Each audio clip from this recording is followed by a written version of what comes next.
del Centro Digital de la CIP sobre cobertura de riesgo, protección y seguridad para periodistas.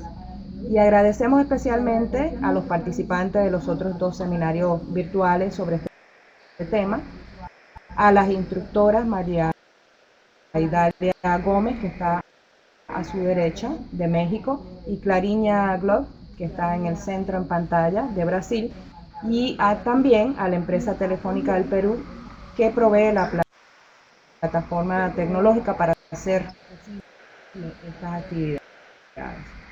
La presentación de este día tratará sobre cómo elaborar planes de seguridad personal y cómo diseñar coberturas seguras para grandes eventos, y estará a cargo de María Idalia y Clariña en pantalla ambas.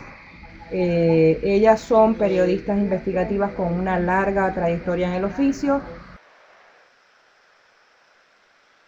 e integrantes de la unidad de respuesta rápida de la CIC, que investiga asesinatos contra periodistas y agresiones contra periodistas. Este esfuerzo de la CIP es para ustedes, los participantes, y queremos insistirles que todas las presentaciones, tal como se ve en pantalla, de los webinarios están a su disposición en la página web del Centro Digital, al que ustedes pueden ver en pantalla también el enlace. Confiamos en que esta serie de webinarios sean una fuente de alternativas e instrumentos también a su disposición para garantizar una mejor y segura cobertura periodística. Muchas gracias. Adelante, María Idalia y Clariña. Ellas son las expositoras. Ahora las dejamos con ustedes. Gracias. Gracias, Melba. Hola a todos. Creo que vamos a sacar las pantallas para poner el PowerPoint, ¿sí? Entonces, solo para que no tengamos problemas técnicos. Lo sacamos ahora, María Dalia, si quieres saludar también en tu imagen. Arriba, arriba. Si te vas a la derecha.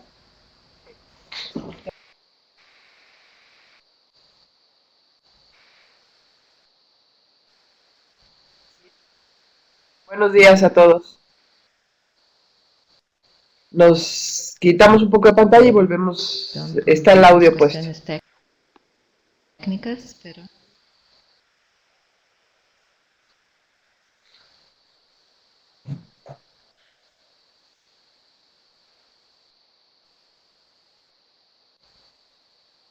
Empezamos con el PowerPoint. Bueno. Ahora sí. Bueno. Yo voy a sacar entonces, voy a detener mi cámara. ¿Ok? Y empezamos.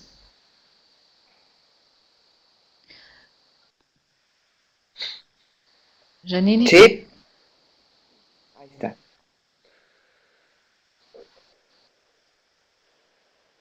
Hola. Ok, ¿me escuchan todos? Hola, yo veo que está también, entonces Sí. preguntan si hay alguien de Brasil. Bueno, bienvenidos todos. Muchas gracias por la invitación. Lo que dijo Melba es que vamos a estar todos intentando hablar y discutir, interactuando por el chat, como dijo Idalia. Bueno, yo voy a hablar en español, o por lo menos intentar con mi portuñol, entonces desde ya perdón por errores o pronuncias incorrectas, ¿sí? Lo que vamos a intentar hacer hoy, yo y Idalia, es seguir con los debates que empezaron la semana pasada con Idalia, con su webinario, y ese martes con el mío. Y para los que estuvieron presentes entonces en los otros chats o en los otros webinarios, voy a repetir algunas cosas básicas de Brasil, especialmente porque yo veo que hay mucha gente que no está en Brasil, que no conoce mucho la realidad, y la gente que está, como Guillermo, y hay otros sí que hace poco preguntaron si había gente de Brasil, para que sepan un poco qué está pasando acá, ¿sí? Bueno, ustedes todos saben que Brasil va a tener dos grandes eventos en 2014, el Mundial de Fútbol y tenemos también elecciones. Bueno, eso será un periodo en que seguro van a ocurrir muchas agresiones, amenazas y muchos problemas con periodistas. Y por lo tanto, lo que proponemos acá es intercambiar, hacer un intercambio entre todos, con ideas, con experiencias propias, y por eso es muy importante que sigamos hablando por el chat, que todos puedan contribuir y hablar lo que piensan o a que hagan preguntas mientras hablamos por el chat. ¿Sí? Bueno, ¿hay estudiantes también entre nosotros? ¿Se pueden escribir si hay estudiantes o solo somos profesionales? Ah, bueno, Janine, estudiante, y Sheila, qué bueno. Porque me parece que eso es una cosa que estamos intentando también, es que se pueda inserir el tema de riesgo, de los peligros y de cómo hacer planes de cobertura también en la academia, ¿sí? Eso sería muy bueno. Para los colegas estudiantes que no viven en Brasil y para que sepan qué está pasando ahora, en ese momento, es que en junio, vamos a ver si consigo pasar ahora, bueno, en junio de 2013 de ese año, en 13 de junio, hubo una gran manifestación en São Paulo y en muchas partes de Brasil. Lo que van a ver en esta foto es que hay un colega que está en el centro de la foto, Sérgio Silva, viene en el centro, fue atingido en esa manifestación y perdió la visión del ojo izquierdo. ¿Miran? Sí, está acá. Gracias. Ese.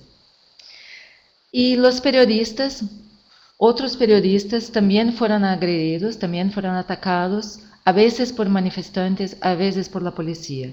En Brasil, desde junio hasta hoy, empezaron muchos movimientos en las calles.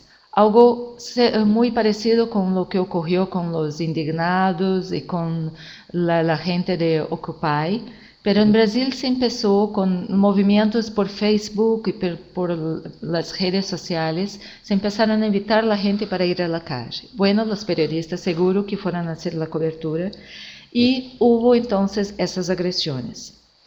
Eso es tema ahora de un estudio y de debates acá en Brasil.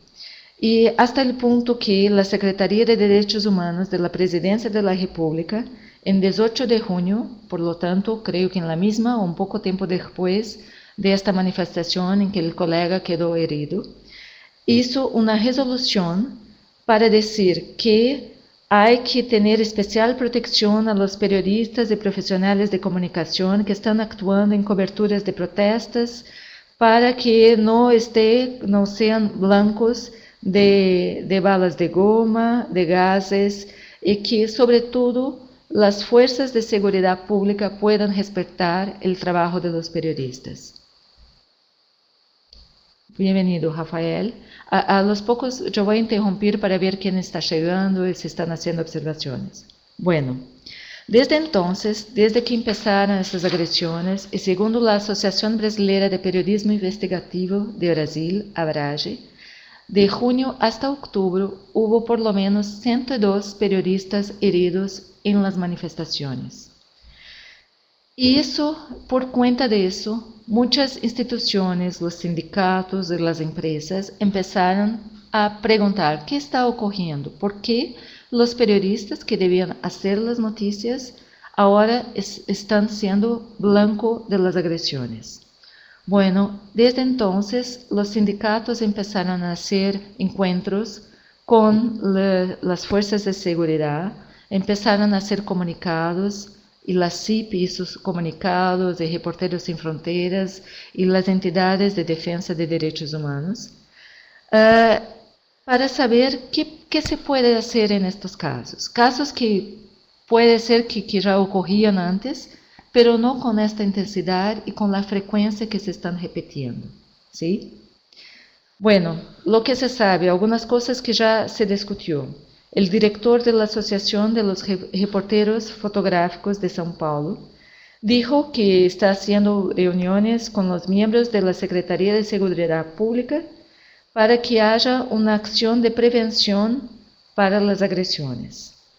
La Secretaría de los Derechos Humanos de la Presidencia de la República dijo que está haciendo un informe para presentar el 10 de diciembre próximo, ahora, que es la Declaración de los Derechos Humanos, sobre qué van a hacer, cuál va a ser la perspectiva de ahora adelante, hasta el Mundial, las cosas que van a ocurrir, para que se estude también lo que se llama acá la federalización de crímenes contra los periodistas, para que se pueda detener las agresiones. Hay periodistas que usaron chalecos antibalas, que estaban con los cascos en la cabeza y mismo así fueron agredidos. Miren lo que dijo un reportero fotográfico, Ian Boechat, que hace servicios para varias revistas en Brasil. Ele já usava el chaleco, já usava el casco en otras protestas, pero lo que dijo es que fue agredido porque estaba con una cámara fotográfica en sus manos y porque ahora hay muchas personas de la policía que incluso apuntan el nombre del reportero que está en su identificación para después para que hagan las represalias. Bueno, seguro que ustedes en sus países también sufrieron eso. Lo que estamos ahora viendo es cómo vamos entonces a protegernos y qué vamos a hacer para que en 2014, cuando seguro la gente va más a las calles de Brasil, y no solamente los brasileños, pero también toda la prensa internacional va a estar aquí para la cobertura, que se puede, bienvenido Alberto. Alberto es uno que tiene bien conocimiento, está en Manaus, vive en la región norte de Brasil y me puede ayudar con eso, sí, Alberto. ¿Qué podemos hacer nosotros periodistas, que pueden hacer los de las grandes compañías e empresas de comunicación y también los que no tienen tantas capacidades o equipos de seguridad como están estos de las fotos? Lo que ven es dos colegas. Severino Silva estaba en esta foto de la izquierda haciendo el curso de entrenamiento para periodismo en ambientes hostiles de la CIP y de las Fuerzas de Paz de Argentina. Miren que está con el equipo propicio para protegerse de los gases que ahora están siendo usados en las calles de todo Brasil. Y el otro del día, que está en la derecha, que fueron los primeros chalecos antibalas que se fornecieron a los periodistas desde que Tim Lopes, el periodista de TV Globo, fue asesinado en 2012. En el principio, lo que tenían era algo muy, muy frágil, no protegía contra las balas de fusil, que ahora están siendo usadas con más frecuencia en algunas capitales, y por lo tanto las empresas tuvieron que empezar a buscar otras formas y otros equipos de seguridad que hasta entonces no tenían, porque hasta entonces los periodistas tenían como un salvoconducto, ¿sí? Parecía que estaban protegidos de todo. Bienvenido, Katia, también. Bueno.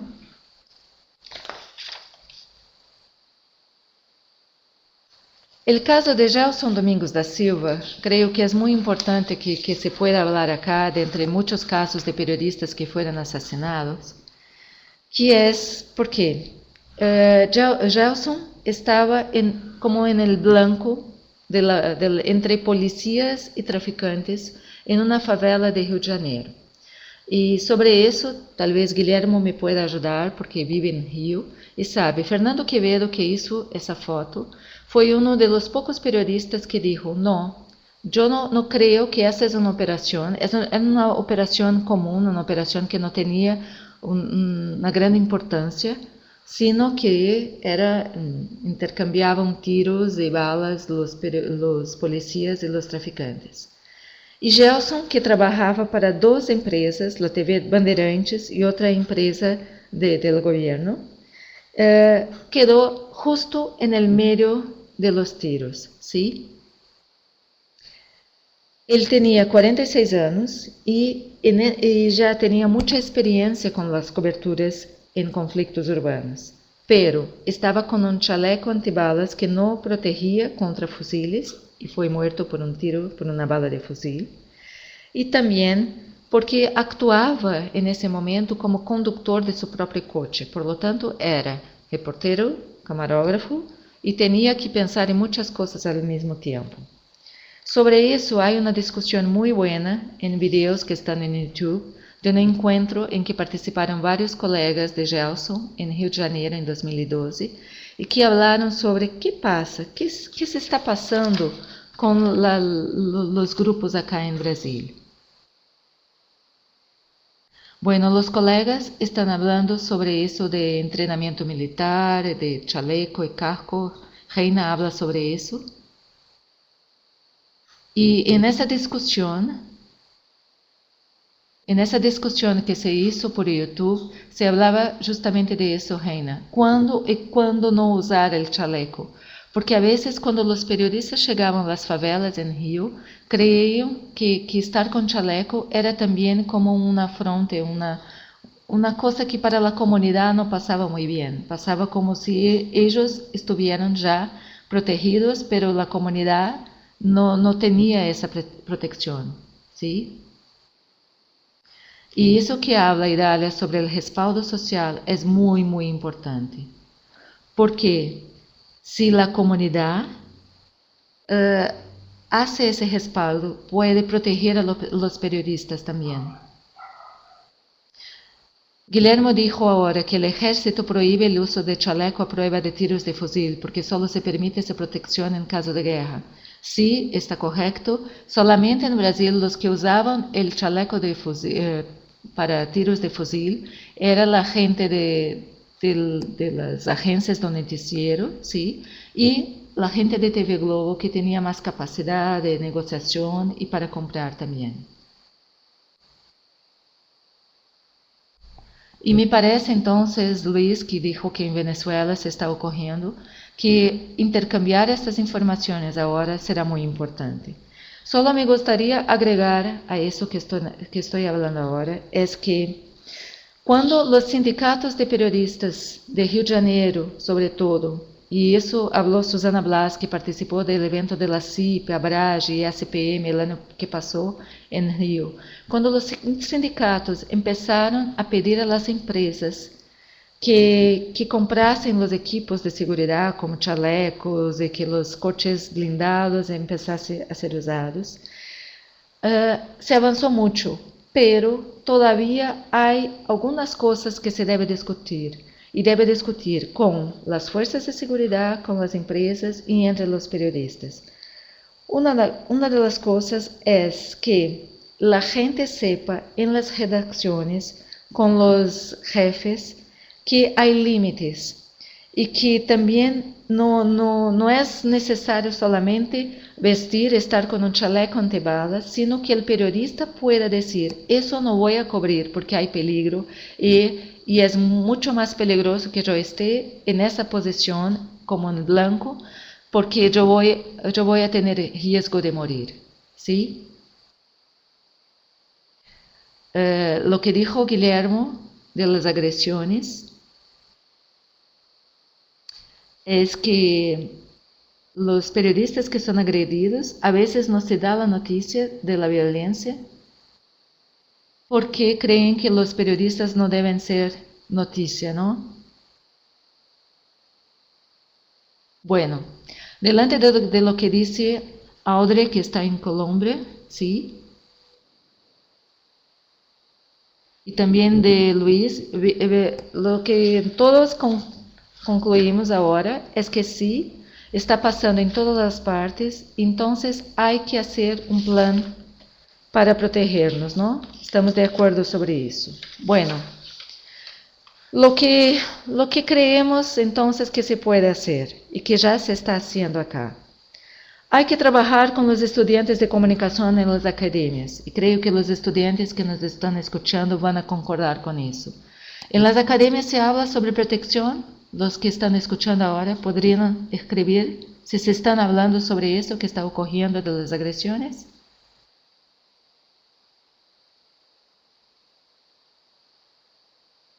Poca cosa, dijo Janine.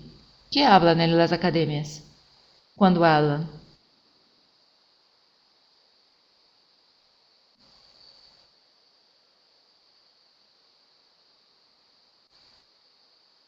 Cuando se habla de agresiones, cuando se habla de peligros y riesgos para los periodistas en las universidades, ¿qué se habla?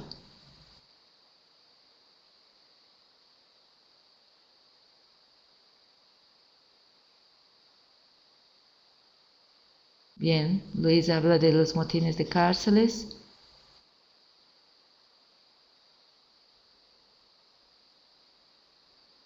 Bueno,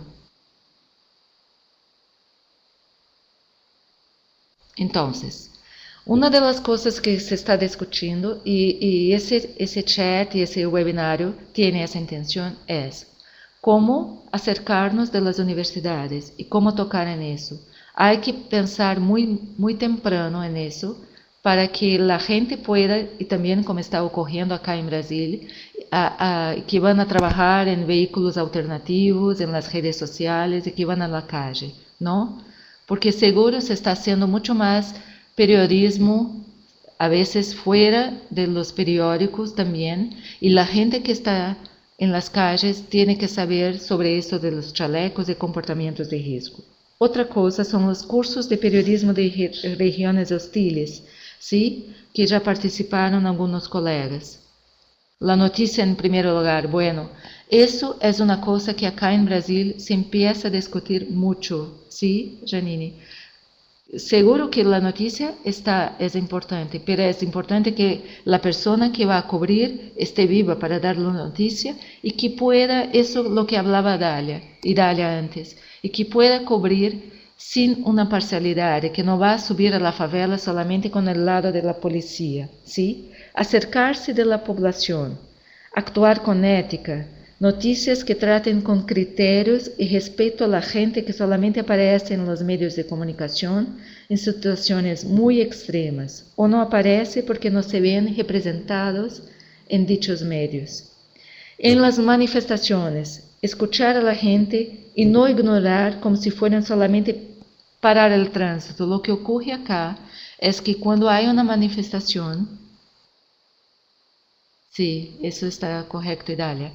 Lo que está ocurriendo acá es que las grandes empresas de comunicación ahora ya no están en las calles por las agresiones, están haciendo las coberturas desde helicópteros, desde muy lejos. Entonces ya no se escucha a la gente de las calles. Y cuando los noticieros de internet o de los periódicos hablan sobre eso, hablan como si la gente estuviera solamente interrumpiendo el tránsito de coches y no hablan sobre qué están, al final, queriendo decir los manifestantes. Y con eso ya voy a encerrar, ¿sí? Para que Dalia pueda hablar un poco sobre qué planes de seguridad se puede hacer en todos esos países y de qué forma podemos actuar en redes para mejorar las coberturas y no quedarnos en el medio de los golpes, que es cobrar actitudes prácticas. En Brasil hay ahora un grupo de trabajo de comunicación de la Secretaría de Derechos Humanos, hay entidades de derechos humanos y que están intentando acabar con la impunidad y que están intentando acabar con las agresiones a los periodistas. Eso lo que esa persona que están viendo ahora es Manuel Leal de Oliveira, que es el dueño de un periódico de Itabuna, Bahía, que fue asesinado en 1998 y fue el caso que la Comisión Interamericana de Derechos Humanos aceptó y hizo un acuerdo amistoso con Brasil. Pero lo que dijo la comisión, hay que reabrir el caso para que los autores intelectuales del crimen no queden impunes. Entonces, además de las redes de protección, hay que actuar para que los gobiernos también puedan, que sea con la federalización de los crímenes, que puedan detener también las agresiones para que las agresiones y los asesinatos no queden impunes.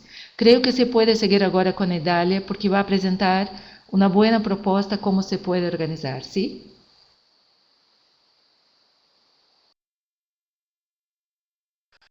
Clariña, sí, buenos días. Sigamos interactuando por medio del chat y así vamos haciendo como más dinámica esta parte.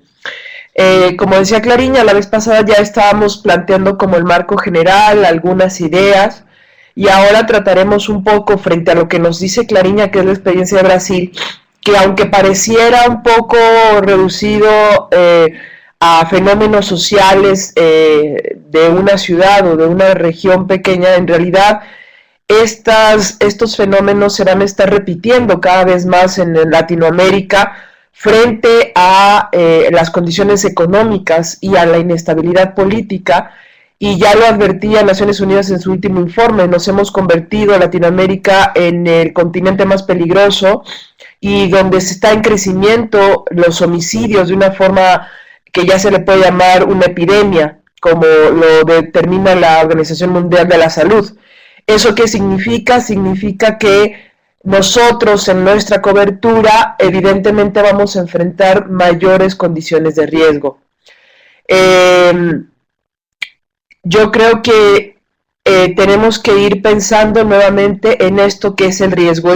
¿Por qué insistimos tanto? Porque todo lo que hacemos, así como nuestro trabajo cotidiano, levantarnos, ver las noticias, hacer nuestra agenda, ver qué nos toca cubrir, ir con las fuentes, hacer entrevistas, ver documentos, hacer nuestra nota, entregarla, es un hábito.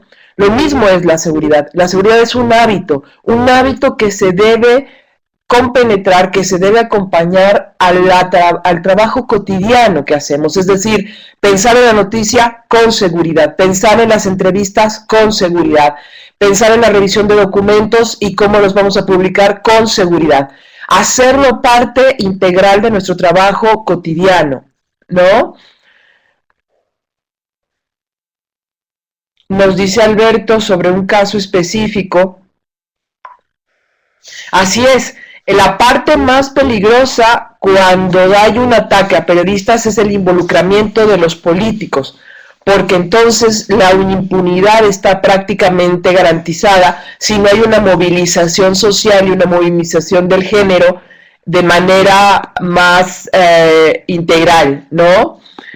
Y demandante y constante, ¿no?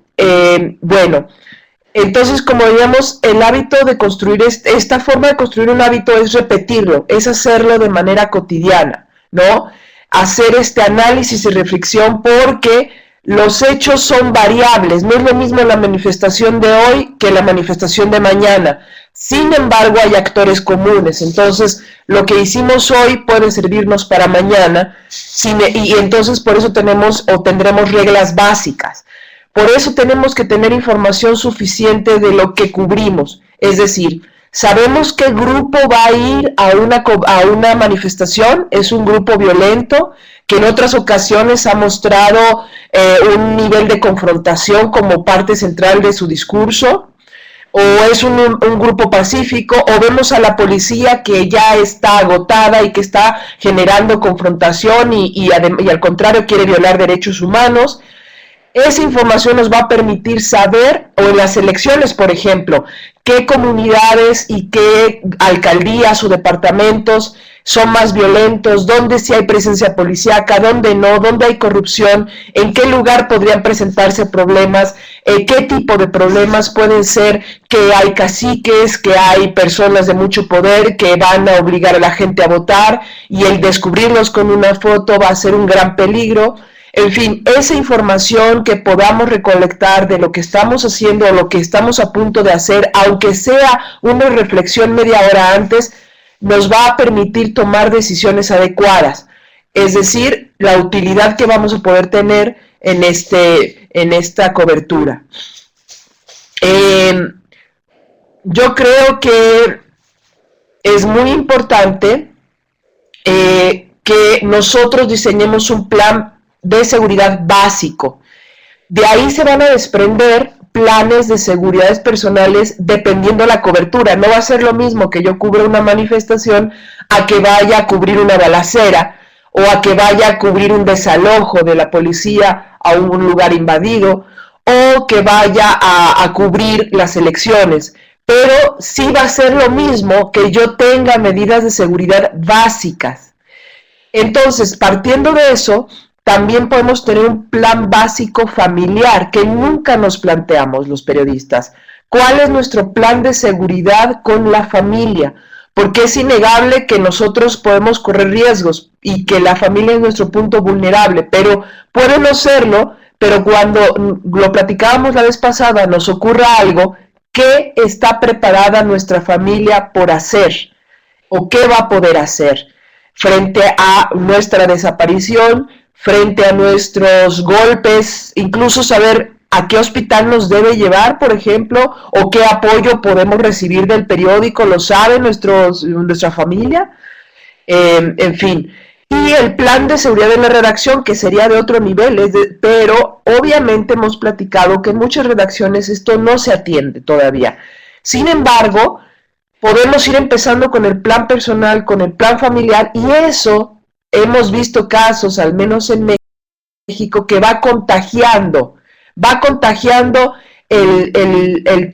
a la gente en un término más, se va reproduciendo, se va extendiendo hacia los reporteros y después se va extendiendo hacia la redacción misma, ¿no? Nos cambia la forma de ver las cosas, ¿no?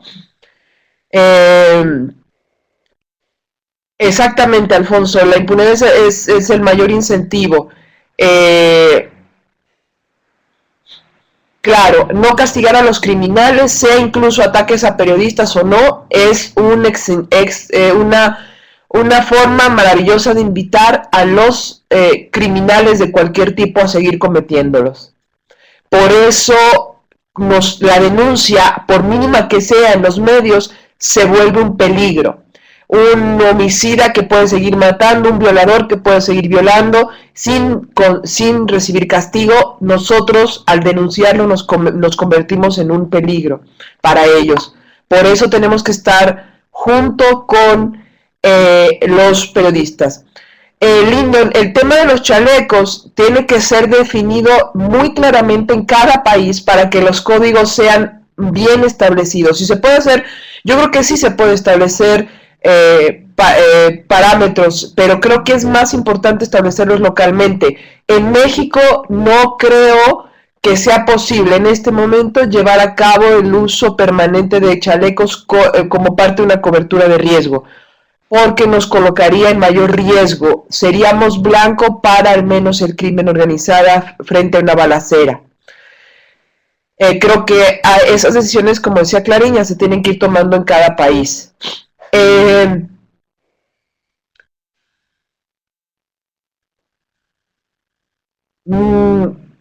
Bueno, hay que ser audaces pero no imbéciles. Pues sí, tenemos que ser audaces, sí, pero tenemos que ser sobre todo conscientes de lo que estamos haciendo y cuál es nuestro trabajo.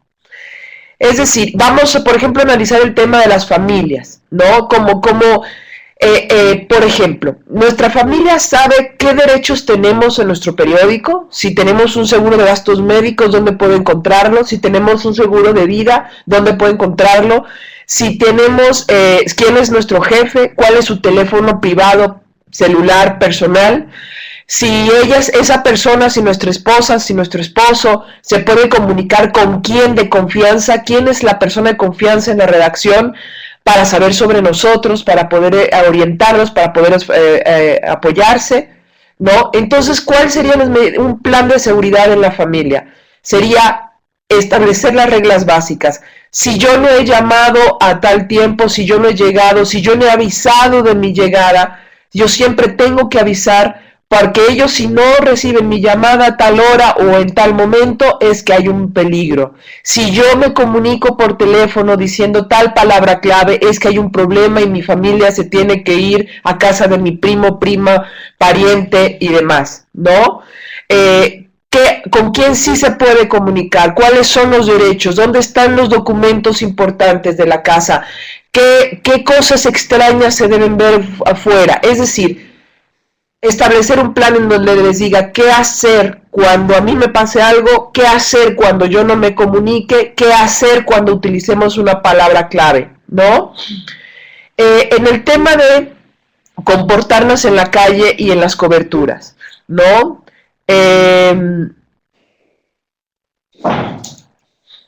Yo creo que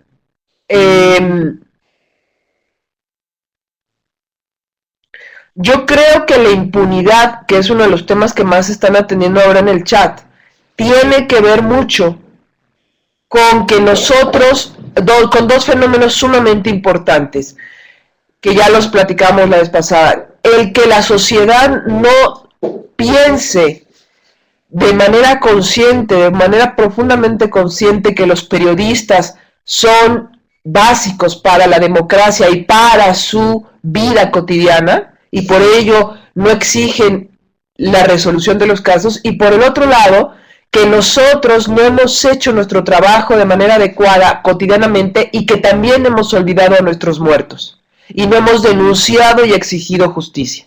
Ahora, frente a los otros delitos, es un asunto social y un asunto de exigencia común, es decir, que la sociedad, que nuestra información muestre lo importante de que no exista la impunidad, no solo denunciando que mataron a tal persona, sino explicando qué consecuencias trae que te maten a un alcalde o que maten a un representante social, sino cómo están cambiando las cosas, cómo la gente tiene miedo. Reflejar eso para que la gente vaya teniendo conciencia y en una forma de conciencia colectiva y de movilización colectiva se exija a las autoridades que se termine con la impunidad, porque las autoridades generalmente están tentadas a no hacer nada por su involucramiento o por incapacidad, ¿no? Entonces es una tarea titánica, pero no imposible, es posible. Hay lugares en donde, como hemos visto, la gente está cansada. Lo único que necesitamos es impulsar ese cambio. Bueno, en el tema... para analizar nuestro riesgo, como veíamos, tenemos que hacer un análisis bien concreto. No basta con que sepamos que en un lugar opera el cártel de Sinaloa, o el cártel de los güeros, o el cártel de los que sean, sino tenemos que saber qué tipo de perfil tiene esa organización. Y si está involucrada o ha corrompido a las partes de autoridades o de empresarios. Y saber específicamente, por ejemplo, el cártel de Sinaloa es menos violento que el cártel de los Zetas en México. Por tanto, en las zonas en donde prevalece el poder de los Zetas, la violencia es muchísimo mayor y además no tienen ningún empacho en generar esta violencia contra quien sea, ciudadanos, periodistas, autoridades. En cambio, el cártel de Sinaloa, su tipo de violencia es más sorda, ¿no? Yo creo que tenemos que definir qué grupos o qué tipos de riesgos vivimos específicamente. No basta saber en general, sino saber específicamente. Por ejemplo, les cuento una experiencia que ocurrió en una ciudad de acá, que en un trabajo que estábamos haciendo con los periodistas en esa época, hace 3 años, sentían que esa ciudad era demasiado peligrosa porque había bloqueos con camiones por parte de sicarios, había halcones que avisaban, quemaban los camiones, hacían disparos, intimidaban a la gente, prácticamente quedaba bloqueada toda la ciudad, había muchísimos asesinatos, secuestros. Entonces los compañeros vivían en una suerte de miedo permanente. Bueno, cuando nosotros empezamos a analizar ese riesgo, nos dimos cuenta de varias cosas, pero analizarlo de forma bien específica. A ver, ¿qué está pasando? Bueno, una pelea entre grupos. ¿Por qué? Por la venta de drogas. Bueno, ¿dónde les está interesando vender las drogas? Bueno, en las zonas marginales principalmente. ¿Cuáles son las zonas marginales de esta ciudad? Es el sur de la ciudad. ¿Y qué está pasando en el sur de la ciudad? Es precisamente donde se están cometiendo los mayores asesinatos. ¿Por qué? Porque están queriendo controlar el mercado de las drogas. Muy bien. ¿En qué horario están ocurriendo estos asesinatos? Están ocurriendo entre 8 de la noche y 4 de la mañana. Perfecto. ¿Y cuántas colonias son? Son 20 colonias nada más, de las 70 a 80 que ocupa toda la ciudad, más aparte la zona metropolitana. Muy bien. ¿Y en las otras zonas qué está pasando? Bueno, en la zona norte, donde hay mucho dinero, son donde ocurren los secuestros. ¿A quiénes han secuestrado? ¿Cómo los han secuestrado? Bueno, el patrón que han seguido es este y este en tales horarios. Perfecto. ¿Y los bloqueos a qué hora están pasando? En tales horarios. ¿En qué zonas? Resulta que los bloqueos, con el hecho de solo bloquear la avenida principal, se generaba un caos en toda la ciudad. ¿Esto qué significaba? Que era un bloqueo estratégico en horas estratégicas. Bueno, ¿cuál fue la conclusión entonces? La conclusión es que no toda la ciudad era peligrosa, que no era toda la ciudad peligrosa en todos los horarios y que no todo era cobertura de homicidios. Entonces era que no podíamos acudir como periodistas de 8 de la noche a 4 de la mañana a la zona sur de la ciudad porque era donde estaban, al menos en ese momento, utilizando ese patrón. Si íbamos, era muy probable que nos viéramos dentro de una balacera o incluso nos confundieran, ¿no? Entonces, la cobertura, entonces teníamos que ver que nuestra redacción no nos enviara a ese tipo de coberturas en ese horario, o que nos enviaran con las condiciones necesarias para cubrirlas y con una clara definición editorial de cómo lo íbamos a cubrir y qué queríamos de esa información. Y lo mismo en el caso de los bloqueos, sabíamos más o menos qué patrones estaban siguiendo y cuál era su idea para no exponernos y vernos dentro del problema, sino poderlo cubrir de qué manera. Es decir, desde qué posiciones en las carreteras, en las avenidas, tomar la foto, poder describir las cosas, etc. Entonces, la ciudad era peligrosa en solo un sector en determinados horarios. ¿Y qué nos explicaba más a fondo? Nos explicaba que era una pelea por el mercado de las drogas en una zona marginal, en donde había pocas opciones de escuela, en donde había llegado gente sin futuro económico, escolar, con una muy poca calidad de vida. Entonces teníamos que empezar a tratar esos temas. Ese tema de gente marginada, que en sí mismo no explica la violencia ni la justifica, pero sí te da información de las pocas opciones que existen y que por eso se ven envueltos cada vez más, al menos lo dicen las estadísticas, jóvenes que no creen que tienen futuro. Entonces, como ven, la cobertura cambia. La forma de ver cómo cubrimos y nuestra seguridad frente a eso es, a lo mejor en ese caso, en esa ciudad en específico, sí había que ir con chaleco antibalas si es que cubríamos ese tipo de coberturas en la noche. Ahora, hay unos lugares en donde se ha extendido, pero de todas maneras en ellos tenemos que poder saber qué vamos a hacer. Si ustedes van viendo, aquí esta es una forma de construir nuestro plan de riesgos. Ver los riesgos en nuestra ciudad específicos, aquí fue un poco general, pero tener específicos. En nuestro entorno, enfrentando en la cobertura, ¿qué tengo que cubrir todos los días? ¿Cómo debemos? ¿Y cuáles son nuestros puntos vulnerables? No hay coordinación, debo hacer coberturas rápidas, hay amenazas constantes, no tengo equipo. Bueno, ¿cuáles son esas capacidades que tengo frente a estos puntos vulnerables, frente a los riesgos? Bueno, pues mi redacción si está interesada. No estoy obligada a ir a la zona de riesgo. Existe confianza y solidaridad entre algunos de los grupos, aunque en algunas zonas hay ciertas diferencias o desconfianza. Bueno, entonces, ¿cuáles van a ser mis metas? Aquí fui muy general, pero tenemos que ser más específica. ¿Qué equipo necesito para poder cubrir este problema? Teléfono. Voy a comprarme un teléfono, a lo mejor no puedo hacerlo ahora, pero después, o voy a comprarme una pila. Esas van a ser mis actividades para llegar a mi plan. Es decir, cuando ya tenga mi equipo, a lo mejor necesito chaleco antibalas, a lo mejor necesito tenis, ¿no? Irme a la cobertura con tenis para poder correr, ¿no? A lo mejor no he identificado estas zonas, entonces necesito revisar los últimos tiempos el tema de cómo se ha comportado el crimen, en qué horarios, en qué momentos, cómo voy a ponerme, a quién confío de la redacción y cómo lo voy a hacer. Vamos a hacer una serie de actividades que nos va a llevar a metas. Y la meta es nuestro plan.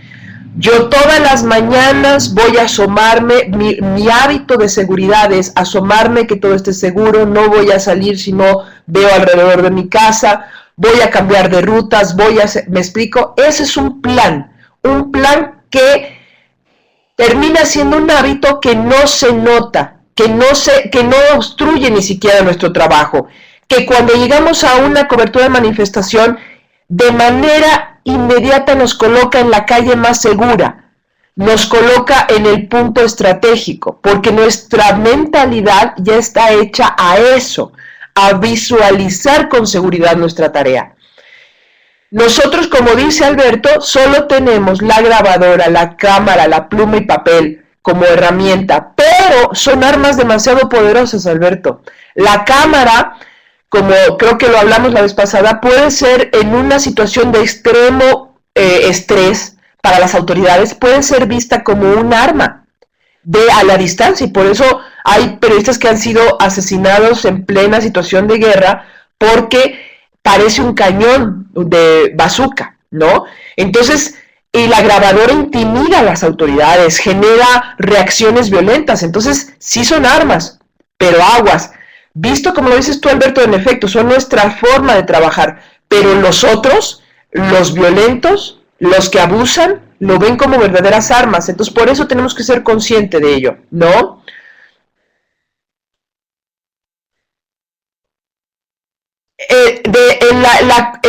Por eso, Audrey, me das una oportunidad, por eso tenemos que ver cada cobertura. Por ejemplo, hay coberturas en donde es indispensable que sepa toda la gente que somos periodistas. Tenemos que saber que ahí es importante que nos identifiquen, por ejemplo, en unas elecciones. A lo mejor es muy importante que tengamos nuestro gafete, nuestro chaleco, porque sabemos, pero hay lugares como manifestaciones sumamente violentas en donde tenemos que tener a la mano nuestro gafete, pero no ser distintivo porque somos blanco. ¿Por qué?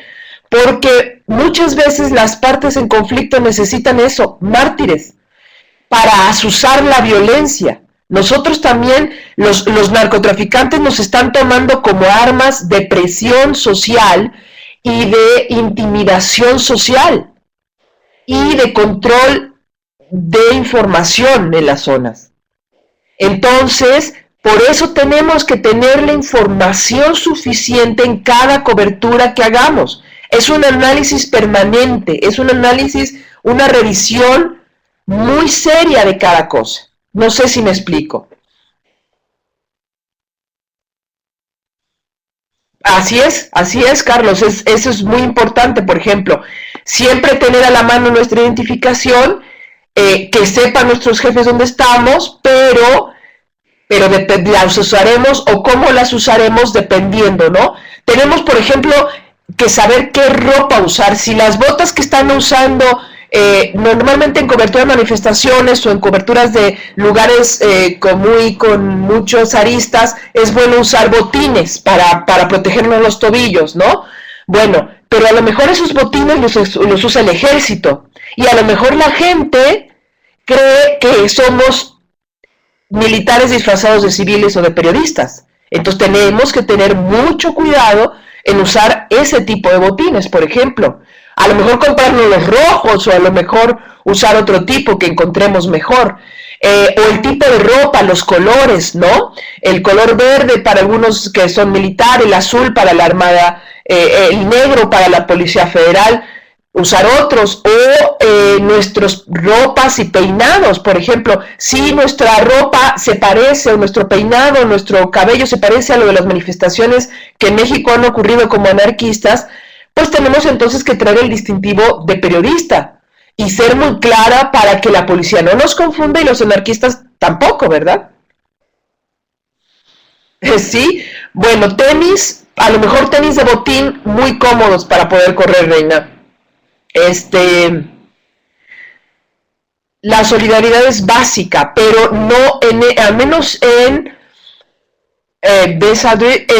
al menos en México se ha generado una desconfianza. Los cárteles del narcotráfico y los políticos, ya sea de manera conjunta o separada, han construido una desconfianza en el medio periodístico, generando corrupción o difamando o diciendo rumores, expandiendo rumores de la corrupción de periodistas. Entonces eso ha generado una desconfianza muy fuerte que impide que nos protejamos en cobertura. Sin embargo, en México ya no cuando se da la alerta de una persona asesinada, ya no van solos los compañeros, van en equipo, van juntos, por lo menos 5 o 10, de manera a ver el muerto, a sacar las fotos y se retiran al mismo tiempo, porque es una de las formas de protegerse, la solidaridad. Por ejemplo, cuando hay que cuestionar a un funcionario sobre hechos violentos o muy graves, también se ponen de acuerdo para cuestionarlo. Esto no ocurre a nivel de redacciones, eso es muy interesante, ¿no? Que los medios de comunicación, a veces por soberbia o falta de conciencia, no generan estas coordinaciones más estrechas. Entonces, tenemos que ver que la gente, si no puede coordinarse sus medios, puedan por lo menos generar coberturas, estos planes de seguridad entre reporteros. Y eso nos dotará de mucha seguridad. O mayor seguridad, y eso se va a ir extendiendo, ¿sí? Entonces tenemos que preguntarnos siempre, así es, te piden exclusividad, Carlos, pero la realidad nos está alcanzando, la realidad nos está exigiendo que cada vez menos haya cuestiones exclusivas. Frente a los riesgos, ¿cuáles son mis debilidades? ¿Y qué debo hacer para reducir estos puntos vulnerables? Esto es lo que les contaba de la ciudad, que fue en este caso la de Monterrey, y cómo empezaron a planificar su seguridad en función de los horarios, es decir, analizar las cuestiones de riesgo frente a su cobertura. No solo hablar del homicidio, sino entender cómo se está haciendo el homicidio, entender cómo se están haciendo las coberturas de alto riesgo. ¿Me explico? Esto es bien, bien importante.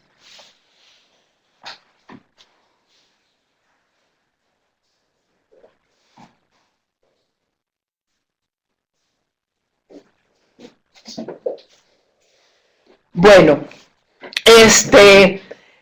tenemos que ver cuáles son estas variables de riesgo, cuáles son lo que estamos viendo. A lo mejor en nuestra localidad la corrupción de la política, más allá del crimen organizado, es el centro, entonces no podemos confiar en la autoridad. ¿Cómo podemos actuar frente al riesgo que representa la corrupción? ¿Debemos ser confrontativos o no? ¿Cómo lo vamos a hacer? ¿Debemos usar diferentes estrategias, etcétera? Cuando nosotros podamos establecer estos planes, es un poco como cuando roban el auto a una persona. A una persona que le robaron el auto, ya sabe que tiene que fijarse siempre antes de subirse si no hay nadie alrededor y arrancar de forma rápida y salir del lugar, porque mientras más minutos pase detenida, puede ser víctima de un robo. O si la van a robar, no oponerse al robo. Eso, aunque no lo parezca, es un plan. Lo que pasa es que, como se dan cuenta, no lo pensamos así y sin embargo lo aplicamos. ¿Cuál es nuestro plan de seguridad para ir a cubrir una manifestación? ¿Dónde me voy a poner? ¿Qué ropa voy a usar? ¿Qué equipo debo llevar? ¿Debo llevar 2 pilas? ¿Debo llevar 2 cámaras? ¿Debo llevar 2 tarjetas de mi cámara? ¿Debo usar casco? ¿Debo usar chaleco? ¿Cuál va a ser mi cobertura, mi plan de seguridad en elecciones? Voy a estarme comunicando cada hora con mi redacción, voy a usar un gafete distintivo que construimos en la redacción, voy a estar empleando un radio para intercomunicarnos con mis demás compañeros o con el resto de la redacción, cómo se debe cubrir tal o cual hecho en un plan básico de seguridad que todos tengamos o que yo al menos siga y que si puedo extender hacia la redacción sea mejor todavía.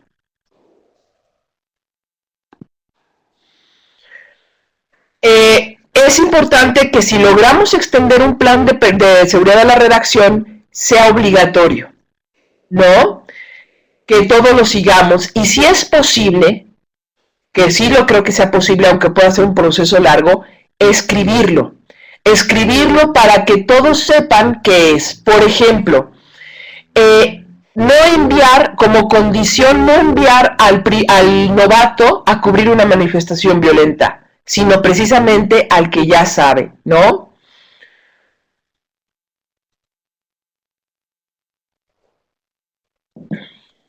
El tema, Ignacio, del acoso judicial en todas sus formas, es que uno, antes de eso tenemos que estar muy conscientes de cuáles son nuestros límites y espacios legales para nuestra cobertura. Como les ponía de ejemplo la vez pasada, es que en México se utiliza la difamación, el difundir hechos falsos o ciertos con dolo, con la intención de causar daño. Es decir, pueden ser cosas ciertas de una persona, pero nuestro interés como periodista es causar daño. Nosotros tenemos que tener conciencia de eso para escribir de una forma tan pulcra nuestra nota que no parezca que nuestra intención fue causar daño, sino que demostremos que era de interés público al escribirlo, y el arte va a ser cómo escribirlo bien para que precisamente no parezca el dolo.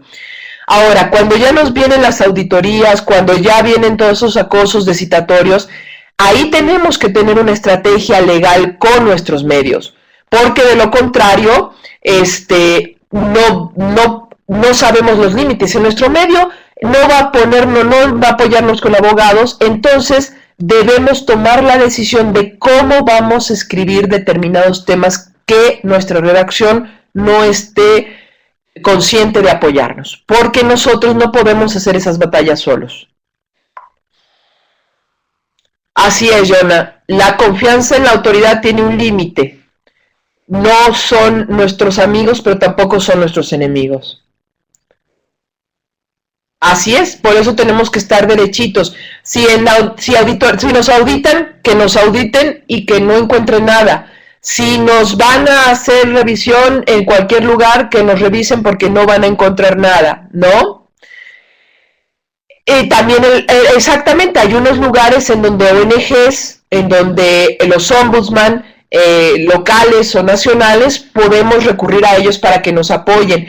Y también la denuncia pública como parte de este acoso judicial. Pero nunca debemos perder de vista que el respaldo institucional es fundamental en casos tan fuertes como estos, sobre todo los judiciales.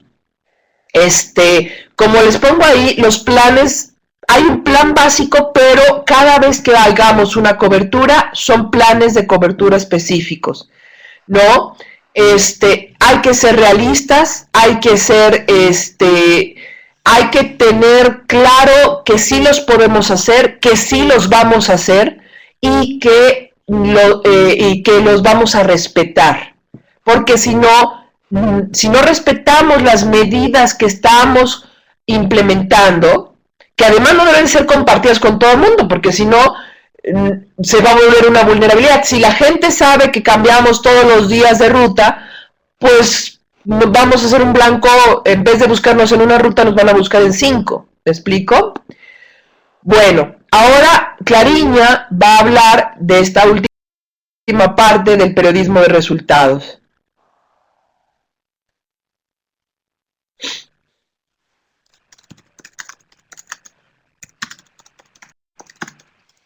¿Escuchan? Bueno, gracias, Melba.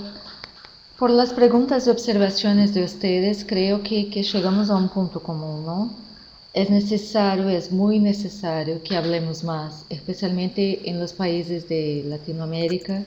Aunque en Brasil a veces cuando mencionamos los casos de que hablaba Italia, que está en México, se dice, bueno, México es hoy lo que era Colombia en el pasado. ¿Qué pasa? Debemos aprender con las experiencias unos de los otros.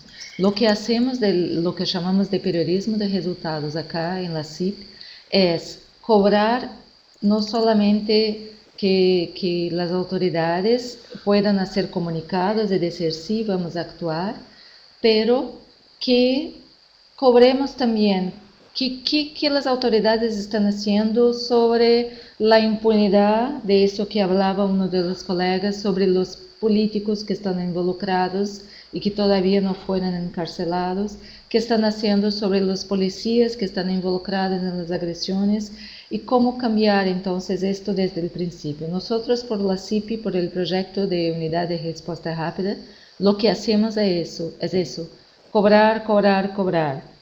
Y eso que estamos haciendo ahora, que ya vamos encerrando infelizmente por el horario, es que lo que debemos es oír las necesidades de uno y otro y, y está hablando Dale ahora también sobre cómo vamos a hacerlo entonces. Tenemos realidades similares pero diferentes al mismo tiempo. Debemos empezar a preocuparnos con eso en las academias, en las redacciones, en las redes sociales. Yo, por ejemplo, yo tengo el Google Alert cada vez que un periodista en cualquier parte del mundo es agredido o asesinado, ya sé y ya empiezo a enviar para las fuentes. Bueno, ¿qué es cobrar? Me pregunta Idalia. Cobrar es preguntar a la gente qué están haciendo. Me ayuda, por favor, Guillermo, que sabe traducir para el español, es ir a las fuentes, ir a las autoridades y preguntarles, bueno, el periodista fue asesinado en estas condiciones, el periodista fue agredido en estas condiciones. Nosotros debemos protegernos, eso va a pasar nuevamente. Pero si tenemos leyes, que las leyes sean aplicadas, pero no puede quedar impune. Y cuando yo digo eso de preguntar a las fuentes, es llamarles, enviarles emails, hacer peticiones, todo lo que podamos. Y no dejar que las cosas queden como esquecidas, olvidadas en el español, ¿no? Bueno, creo que sería bueno que Idalia también pudiera hablar un poco sobre eso, porque creo que lo que empezamos acá es un diálogo muy importante y que tal vez por ese diálogo podamos también sacar alguna cosa, una otra forma de cómo compartir más nuestras experiencias y hacer lo que decía Idalia sobre los planes a partir de las experiencias que ya tienen los mexicanos y colombianos. Yo creo que el periodismo de resultados es muy importante porque es otra forma de enfocar y de tener de tener una cobertura distinta a lo que hemos venido haciendo. Es decir, poder dar respuestas a la sociedad frente a los fenómenos tan graves, económicos, sociales, políticos y de violencia que arropan todos, para poder explicarlos, para poder seguirlos desde otros ángulos y acercar a la gente y ser de utilidad a la gente.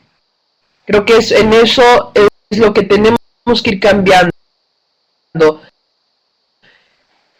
la forma en que cubrimos para que la sociedad sea realmente informada y no nuestra información a veces parezca más bien que genera más violencia cuando utilizamos palabras o cuando solo contamos el hecho sin contexto, sin cuáles son su explicación, su impacto.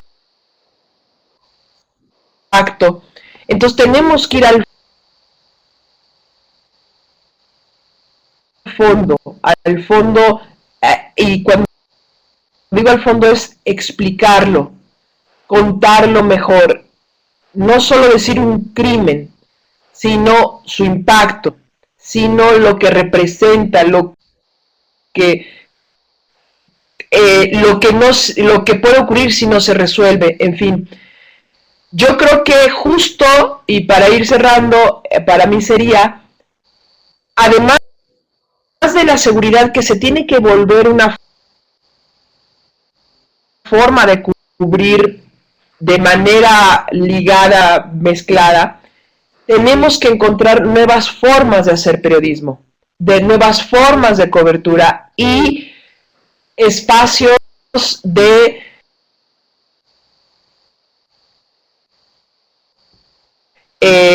creatividad más grandes que nos permitan contar mejor, hacer mejor nuestro trabajo y que la sociedad se siente informada, se sepa informada, sea consciente y generemos cambios.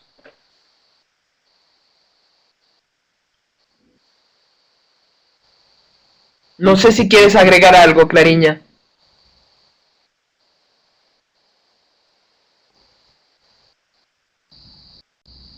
¿Me escuchan? ¿Cree que me escuchan? ¿Sí? Bueno, no, yo creo que es perfecto, Dalia. Nosotros tenemos mucha experiencia, muchas cosas que hablar. Me gustaría hablar de casos de periodistas que también tienen otras experiencias, pero creo que es un principio de debate. No vamos a agotar acá, por supuesto, pero es muy importante que la gente que está ahora reunida acá, que se me escuchan o no creo. Bueno, es eso. Creo que nosotros empezamos un debate. No, no sé si me están escuchando ahora. Creo que sacar la pantalla del webinario sería bueno para que podamos, por cuestiones técnicas del PowerPoint, sería bueno, ¿no?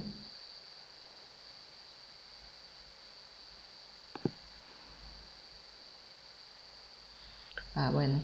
Creo que si sacamos, bueno, yo estoy a disposición. Acá tiene mi email y mi teléfono, en caso de que necesiten.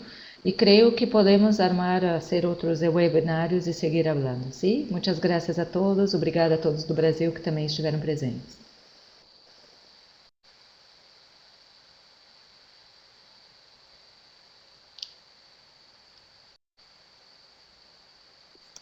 Lo que, bueno, lo que habla Ignacio Arana, yo voy a seguir hablando ya que me dan espacio, es que eso de ser conocido ya es conocido. Lo que debemos ahora es pensar, bueno, ¿sí? Ya todos sabemos lo que está pasando. ¿Qué vamos a hacer con eso? ¿Y cómo vamos a prevenir para que no pase más? ¿Y cómo vamos, eso es lo que hablamos del periodismo de resultados, actuar con más ética y también demandar de las autoridades que hagan algo más para que no siga pasando? Bueno, gracias. Acá encierro. Bueno, buenos días, buenas tardes a todos. Muchas gracias a Clariña Blog y a María Idalia Gómez, cuyos datos están viendo en pantalla. A nombre de la CIP agradecemos la participación activa de todas las personas que nos han acompañado en estos tres seminarios. Como indicamos anteriormente, todas las presentaciones están a disposición de ustedes o de personas que ustedes entiendan que las deban conocer en nuestra página de internet, la página del Centro Digital, y agradecemos también un feedback, sus opiniones sobre temas que quizás ustedes entiendan que debamos abordar en un futuro cercano. Muchas gracias, estamos a la disposición de ustedes, gracias al equipo de la CIP, gracias a la CIP, gracias a Telefónica del Perú por proveernos la plataforma para comunicarnos por esta vía. Quedamos